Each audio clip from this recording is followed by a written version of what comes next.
કદમ પ્રાકૃતિક કૃષિ તરફ. સુરેન્દ્રનગર જિલ્લાના લખતર તાલુકાના ગણાદ ગામે પ્રાકૃતિક કૃષિ ગોષ્ઠી કાર્યક્રમ યોજાયો. ખેડૂતોને પ્રાકૃતિક ખેતી અપનાવવા અનુરોધ. સુરેન્દ્રનગર પવિત્ર શ્રાવણ માસના શુભારંભ નિમિત્તે સુરેન્દ્રનગર જિલ્લાના લખતર તાલુકાના ગણાદ ગામે ખેડૂતો માટે એક વિશેષ પ્રાકૃતિક કૃષિ ગોષ્ઠી કાર્યક્રમનું આયોજન કરવામાં આવ્યું હતું, જેમાં ખેડૂતોને પ્રાકૃતિક ખેતી અપનાવવા અને તેનાથી થતા લાભો વિશે વિસ્તૃત માહિતી આપવામાં આવી હતી.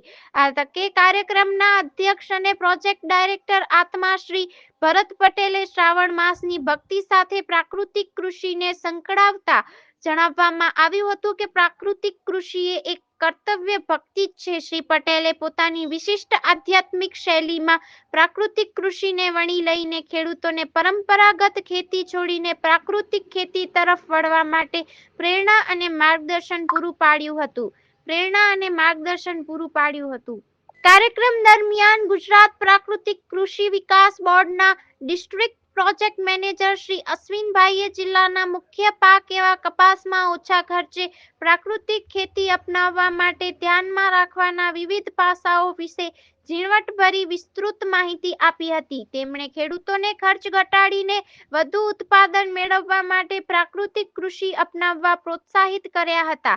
મોડેલ ફાર્મ ધરાવતા CRP શ્રી રાજુભાઈ ઝીંઝુવાડિયાએ પોતાના અનુભવો વર્ણવતા જણાવ્યું હતું કે પશુપાલન અને સહયોગથી પાક સાથેની પ્રાકૃતિક ખેતી કરવાથી જમીનની ફળદ્રુપતા વધે છે અને ખેડૂતોને આર્થિક રીતે પણ મોટો ફાયદો થાય છે. તેમણે ઉપસ્થિત ખેડૂતોને પ્રાકૃતિક ખેતી અપનાવવા માટે અનુરોધ કર્યો છે.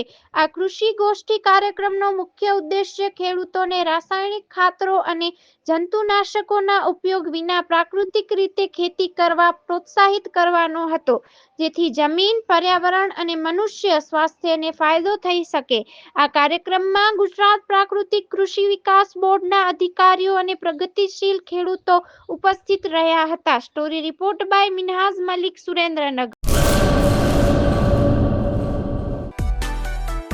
માં motor driving, safe and sure driving. Driving એ શોખ સાથે આપની મોટી જવાબદારી પણ છે. અમારા ઇન્સ્ટ્રક્ટર દ્વારા સચોટ અને સરળ માર્ગદર્શન. આપની રોજની તાલીમની માહિતી મેળવીને શું અધુરાશ છે તેના ઉપર પૂરું ફોકસ કરાય છે.